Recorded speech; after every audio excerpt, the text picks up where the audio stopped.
the book that I wrote, I'm just gonna go ahead and put it in the links, the description, the YouTube description below, as is, and I'm gonna make it free for the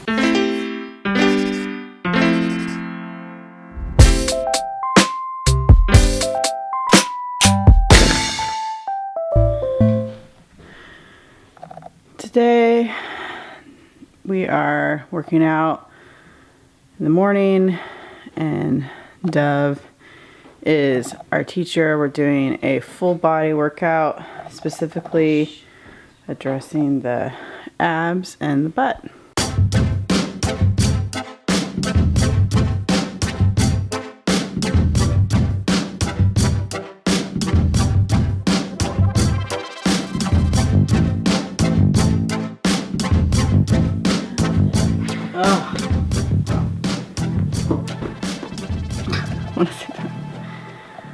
We had a good full body workout.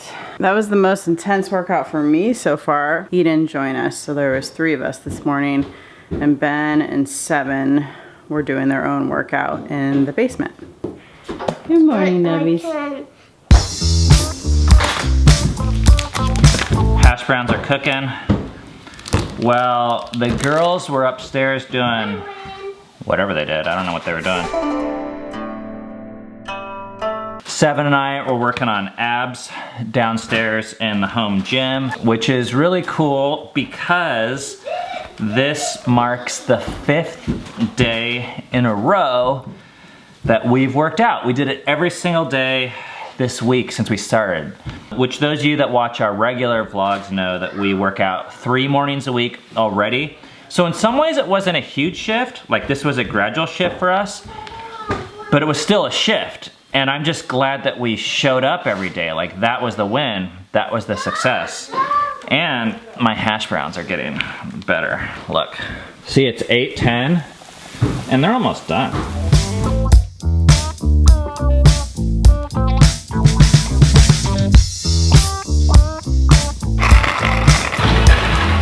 All right, I'm gonna try and flip 7 eggs at once. Ready? Come on. Oh. All right, that's not bad. There's one that didn't get flipped.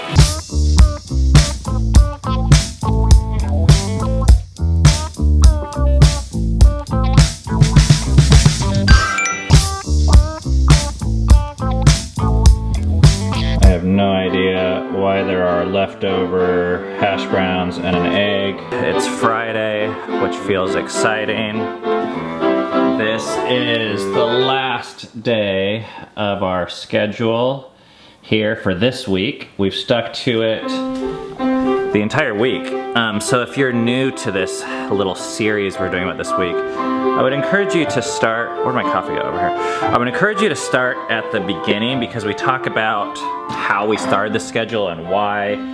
Really because I would love for people to consider starting their own, even if it's like small, like one thing. I'm heading over to my office right now. It's actually pretty exciting today because the last 4 days, over the course of 4 times 4 minus 1, 16, 15 hours, I have written an entire book about this week that I'm excited to share with you guys. But right now, I need to work on things such as like the cover and getting it proofread and all that kind of stuff, which I haven't done in like 15 years, so I have no idea how actually.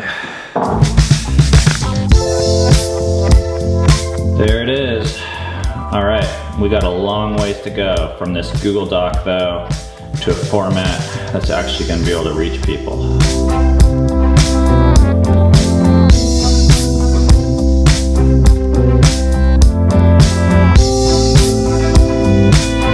I made it 8 pages through the manuscript. First hour is done. It's time for a break. I will say it is a lot easier to proofread than to write.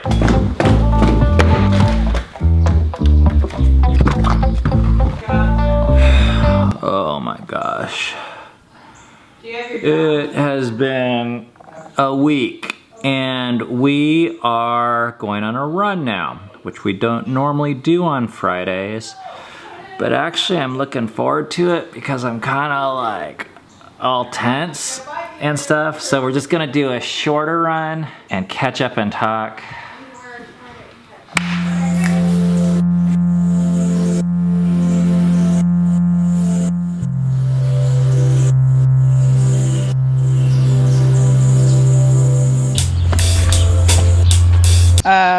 What should we do? Should we do the 5 mile or the 7 mile? First of all, I don't think you'd actually do the 7 mile with me anyways. Well, anyway. But, Wow, I was playing. bye. I saw a slug. Oh, cool. Bye. But I killed it! Oh, that's not very nice. Bye. You were killing me! But I was thinking about doing the 3.5 mile run today. Oh, really? Bye. Hey, bye. Stay with memory. Right there. Don't worry about it.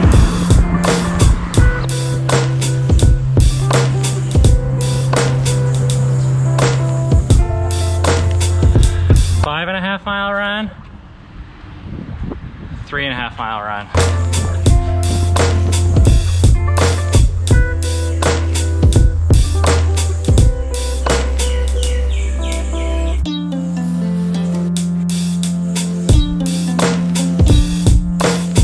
Okay.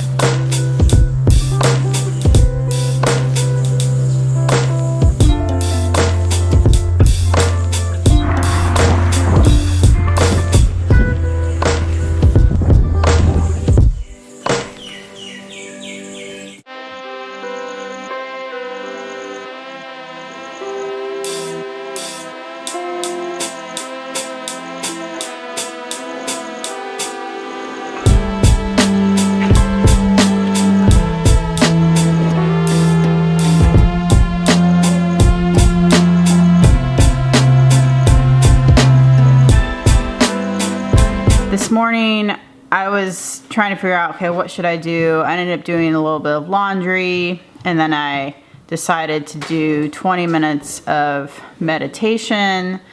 I have a meditation app on my phone. About 6 minutes into the meditation, Rainier comes in, and I can kind of tell that he just really wants to snuggle and just to sit with me and read books. So I put everything else aside, and actually also Felia came in and said, will you do a reading lesson with me as a part of her work block? And so I decided I would do the reading lesson and then read a couple books to Rainier and just have some downtime with him, some snuggle time with him. And that definitely threw off my work block. When you have small kids, as many of you know, you have to be flexible with your time. And just because this morning didn't go quite as I planned, doesn't mean I need to throw out the rest of the day. Most of this week, actually, I've been able to keep my work blocks, and he's been able to entertain himself and keep himself busy, but every once in a while, you know, he's not able to do that for whatever reason. But after all that, I was also able to take care of a bill of ours that needed to be taken care of, and then our recycling didn't get picked up, so I had to call and figure out that whole thing. So I actually still felt quite productive, but it just didn't look how I thought it would look. So I'm realizing that there's a value in keeping the schedule, even if the schedule kind of shifts and morphs and you have to be flexible with it, to still keep it in place somewhat is still a valuable thing. Because I have noticed this last week that I am way more productive than I was without the schedule. And it's not just about productivity. It's about I have goals or I have passions that I want to see fulfilled, and I'm seeing those fulfilled. And so I think that's been a really cool thing, and it's been encouraging.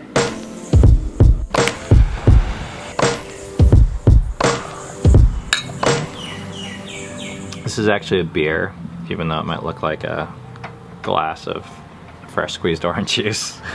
Wow, what a week. Yeah. That was a ride. It's amazing to me like how much we actually got done.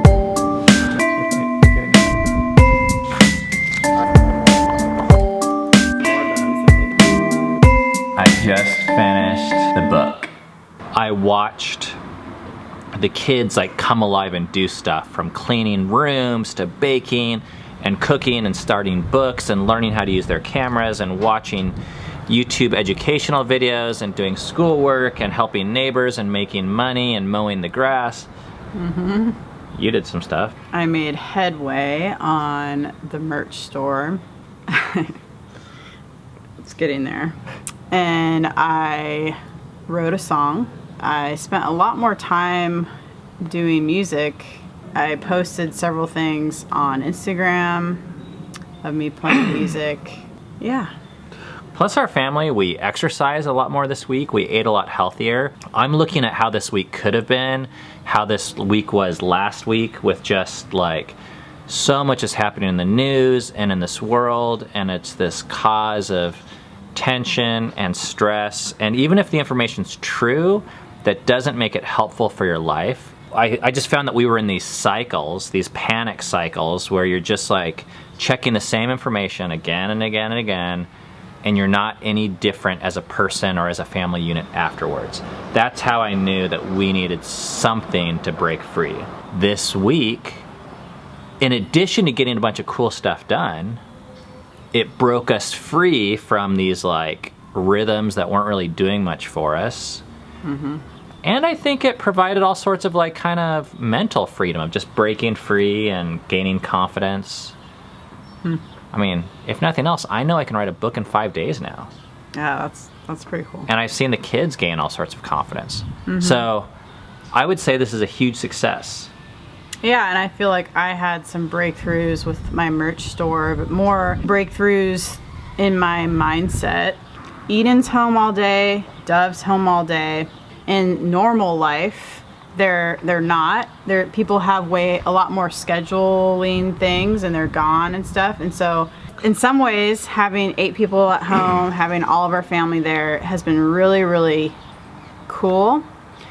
And it's also been challenging. Like I've noticed things get messier quicker. Like there's just more people. When people are gone, I don't know. So there's just more things to deal with in that way. I loved this week.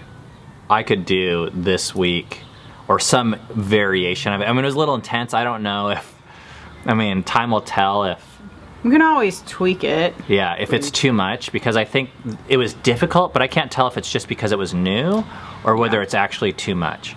I could do something like this, I feel like, for the rest of my life. So it's weird to me that we're in this global crisis, and I know it's a crisis for some people and people are dying, but that doesn't mean it needs to be a crisis for us right now. I mean, we can still make the decision, like each person has the decision, I think, if they want to thrive or not.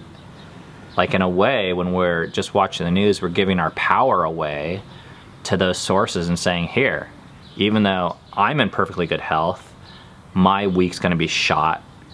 That's a choice we make at that point.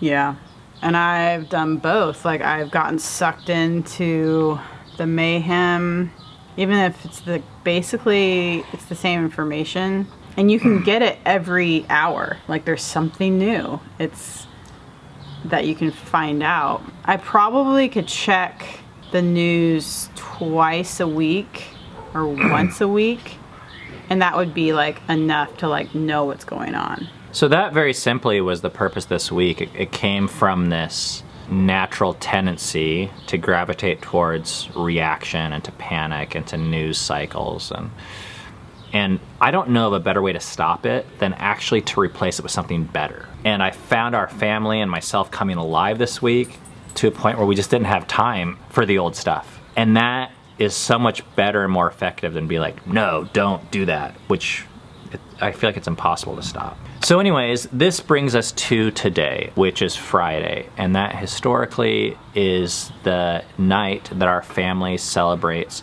Shabbat, or rest. And no, we're not Jewish. Mm-hmm. Okay, you're 1% Jewish, Oh. and we're actually not very religious anymore, but we have... We are with certain things. Don't act like you're not. It's true. I mean, religious in the traditional sense. You're devout. Yes. I'm very devout to this. But this is a practice that we have held on to from our religious years that is still really valuable for us. And what we do is we stop work Friday at dinner, and we take a rest break until Saturday at dinner. And actually, we're going to be filming tomorrow, so you guys will see what that looks like for a rest day. We haven't filmed a rest day in a long time, only once in 4 years. Yeah, I think it was like 3 years ago. And one of the principles that we've been pretty consistent about is we practice rest on Friday evening no matter what. It's because it's important. And the other option that I know of is you practice rest when the work gets done or when you feel a sense of completion. But what I've noticed is I've gone through my entire life not feeling that way. Like this book that I'm writing or wrote, I feel like I could make it better. So I feel like, well, maybe I should work tomorrow and the next day and the next day and the next day. Or maybe I should make a little bit more money. Or maybe we should do more laundry or more dishes. And what we've realized is that point of like enough or completion, it never comes. If you are intentional about having a rest day in your week, I think it actually makes you more productive. And not having a rest time or just resting when you're completely exhausted. A rest day, one of the things it does is it serves as a reminder that we are not our work, and that our value doesn't come from ever doing something or not doing something. We rest not because we earned it, so to speak, but we rest because we're human. And being human, your value doesn't come from just your productivity. It comes from who you are. Just from being human. Just from being human. So we think we can be valuable and loved and love and enjoy each other and ourselves right now, no matter what happened in the last week. For you, no matter what happened in the last week, maybe you had a shitty week or a great week, it just doesn't matter. I feel like rest is something that's a human activity. So we're gonna do it. And we do it by having an awesome dinner. Well, it's like, for us, it's ordering pizza, which is like cheat day. We're having dessert and candy and watching a movie and drinking beer and smoking cigars and all the things that we want to do. But finally, the book that I wrote, I'm just gonna go ahead and put it in the links, the description, the YouTube description below, as is, and I'm gonna make it free for the first week. I'm actually very proud of it because I think it lays a much more concise groundwork for everything that you saw this week. I want to present you guys with an idea. Okay, we just came up with our schedule. All the members in our family think are important or very valuable that they would like to do. Like how we did it, some of the like nitty gritty and the nuts and bolts, and most importantly, how I think you and your family can have a mindset that moves beyond panic cycles and actually releases yourself and all the individual family members to live into something that's much more purposeful and valuable and rewarding. I know that sounds like a tall order, but I'm so anxious to hear like what this book does for people. And like I said, it's completely free. Someone asked me like if they can make a donation or if I would charge and make it optional. And maybe there's a way, I don't know, but it's just free. Like I just want to give it, if you find it helpful, I hope you do. It was designed to be read in 30 minutes or less. I think it's probably closer to 45, but you might be able to read it in 30. So let me know like how long it actually takes. But it's supposed to be like quick. Like I don't want, it's... So you put it behind your toilet and read it every time you No. Oh, okay. No, unless you take long dumps. I want people to read it in one go. Oh, okay. Yeah. I want it to change people's next week. Like I actually think it has that type of clarity and power. Not because we're super amazing, but our last week was like amazing. Yeah. I mean, it was like so different from the week before. Yeah, that's for sure. Thanks guys for joining us. What a hell of a week. I know it is a hard time for a lot of folks. So hang in there. We will see you guys tomorrow. Shabbat Shalom.